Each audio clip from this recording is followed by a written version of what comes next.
dangerous weather situations.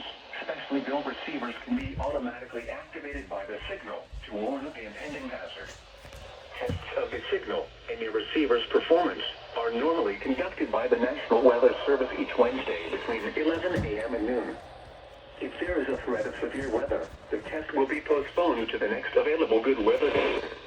Reception of this broadcast, and especially the warning alarm tone, will vary at any given location. This variability, normally more noticeable at greater distances from the transmitter, can occur even though you are using a good quality receiver in good working order.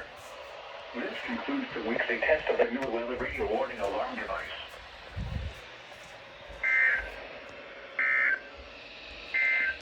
Yeah, you're attending, girl. Marine forecast from Pascagoula. And there you go.